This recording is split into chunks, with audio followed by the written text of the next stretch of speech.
नमस्कार मित्रों, चंद्रकांत भट्ट अमेरिका से। अगर आप टैलेंट हो, इंटेलिजेंट हो, पढ़े लिखे हो, टेक्नोक्रेट हो, साइंस का नॉलेज, जेनेटिक साइंस का नॉलेज हो, मैं सभी को पूछता हूँ कि ईश्वर ने हमको बनाया और या तो हमने ईश्वर को बनाया। हमने पत्थर की मूर्तियों में भगवान बना दिया। क्या कोई धर्म पहले था? नहीं था। वो धर्म हमने बनाया। व्यक्ति को भगवान बना दिया। आज पूरा विश्व राम, कृष्ण, यीशु, पैगंबर, महावीर, बुद्ध, जरथुस, इस सब को हमने भगवान बना दिया। इंसान कभी भगवान हो सकता है, वो मैं आप पर छोड़ देता हूँ, जाने दो।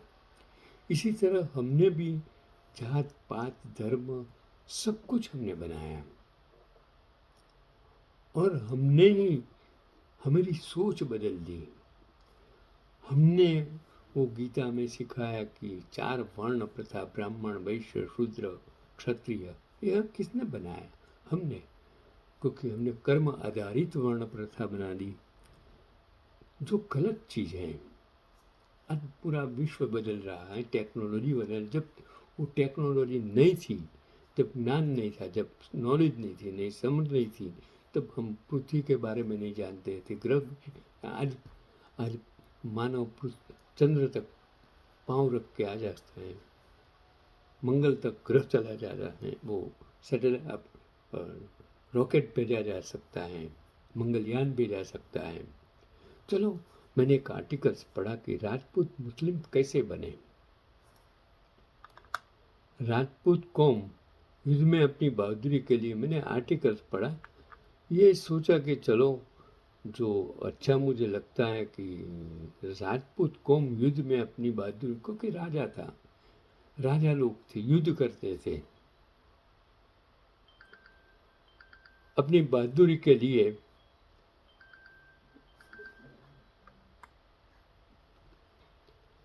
तो जो राजपूत कौम युद्ध में, मैंने कहा कि युद्ध होते थे, राजा था उस जमाने में। कि परिस्थिति आज बदल रही है सब कुछ, कि राजपूत कौम युद्ध में अपनी बहादुरी के लिए जानी जाने वाली कौम है।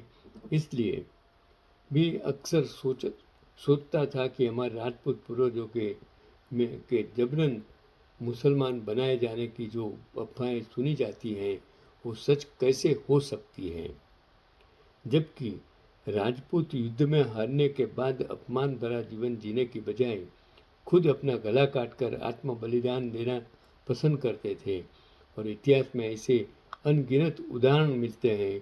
फिर ये कैसे हो सकता है कि इन राजपूतों को कोई तलवार के बल पर जबरन मुसलमान बना दे और ये बिना आस्था के इस्लाम अपनाने में को अपनी नियति मान ले। इम्पॉसिबल। कभी कोई जबरन कोई धर्म परिवर्तन करता है तो इंसान तो वही का वही है, लेकिन ये समाज उसको विभाजित कर देता है। समाज स्वीकारता नहीं है। इसके लिए वो इंसान अपने आप वो समाज से दूर किया जाता है, कबीले से दूर किया। मेरे ही समाज में, मेरे कटलाल में मैंने उस वक्त देखा कि नाना एकड़ा, बड़ा एकड़ा, कभी उनमें शादी नहीं होती थी। अगर शादी होती तो उसको स्वीकार नात बाहर कर देते थे। वो एक वक्त था। ऐसे ज़माने में आप कैसे जी सकते हो? पर इस बारे में कुछ साल पहले कुछ दिलचस्प जानकारी मिली। इतिहासकार बुप्सी जी ने मुस्लिम राजपूतों के बारे में जो बताया वो बात सबसे ज़्यादा प्रमाणिक लग रही है कि पुराने समय में तुर्कों या मुगलों वगैरह से युद्ध होता था तो युद्ध होने के नाते राजपूतों के अलावा कोई युद्ध में नहीं जाता था। यही राजपूत अगर प्रतिपक्ष द्वारा हराकर बंदी बना लिया जाते थे तब तक कि कोई संधि न हो, फिर जब 6 साल 6 महीने या लंबे समय बाद में ये राजपूत रिहा होकर अपने घर पहुंचते तो इनसे ये कहा जाता कि तुमने इतने दिन क्या खाया पिया। सोचो, जो अभ्यास किया उसमें क्या पाया। जब ये बताते हैं कि हमने बंदी अवस्था में मजबूरी में मुसलमान रसोइयों का बनाया खाना ही खाया, तब इन राजपूतों को इसकी इनकी बिरादरी वाले ये कहते कि तुमको ज़रूर तुर्कों ने गौ मांस खिलाया दिया होगा या तो मांस खिला दिया है और तुम मुसलमान हो गए हो और हमारे किसी काम के नहीं रहे, ये कहकर उनको जात बार कर दिया जाता। वह इनको राधड़ यानी युद्ध में गढ़ा हुआ मुसलमान नाम दे देते थे। इस तरह मुस्लिम राजपूतों की एक बड़ी संख्या खुद ब खुद वजूद में आती गई।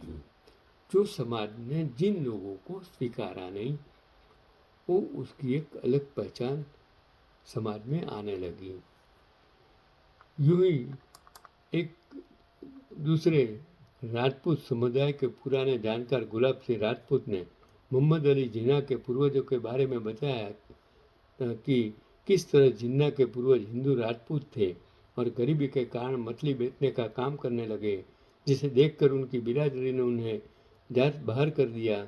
वो इसके बाद उन्होंने शिया मुसलमानों की आगा खानी शाखा में अपना लिया और भूप सिंह साहब ने हरियाणा के राजपूत मुसलमानों के बारे में जो बातें बताई वो मुस्लिम बनने के बावजूद हिंदू राजपूतों को अपने परिवार की तरह मानते हैं और अपने राजपूत इतिहास से जुड़ी कई परंपराओं से आज भी जुड़ाव महसूस करते हैं।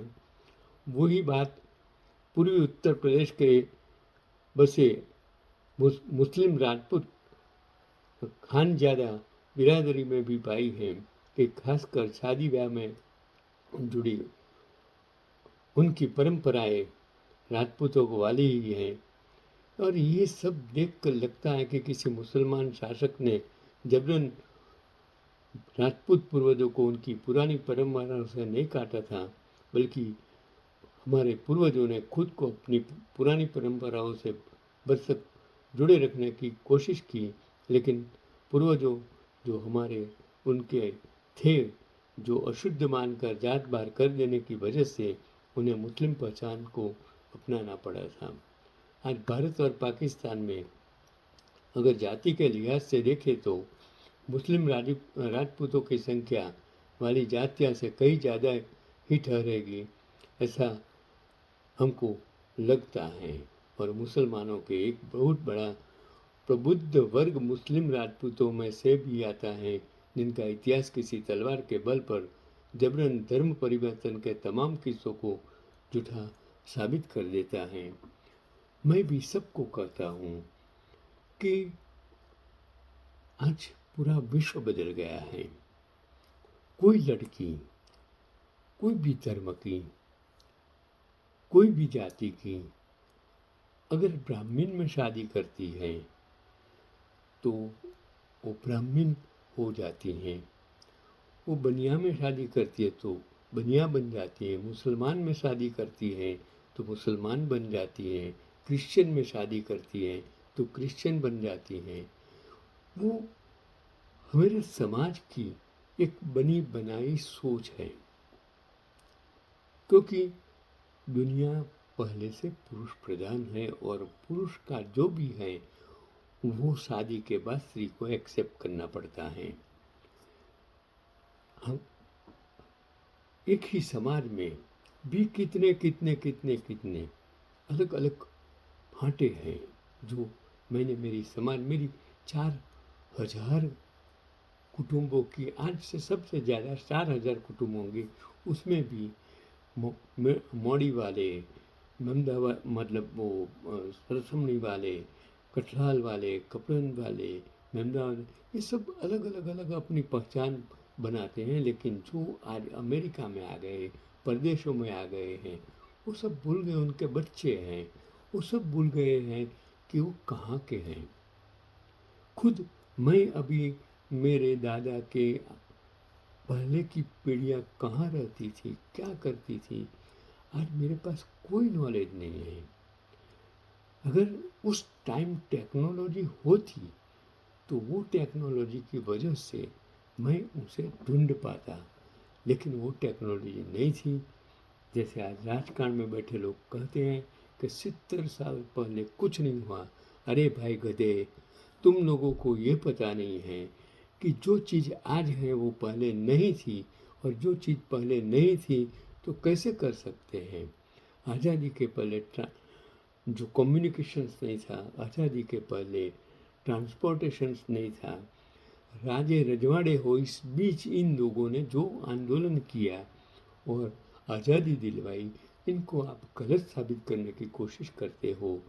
यही तो हमें आज भी 140 करोड़ की प्रजा में कितने मूर्ख हैं जो आज भी गुलाम मानस से, कितने अमीचंद हैं जो आज भी गुलाम मानस और उसका सत्ता में बैठे लोगों आज इतना दुरुपयोग करते, भरपूर दुरुपयोग करते हैं कि उसमें मीडिया और टेक्नोलॉजी का भी उपयोग करते हैं। उससे बचने की आपको ज़रूरत है। यही आज का पैगाम।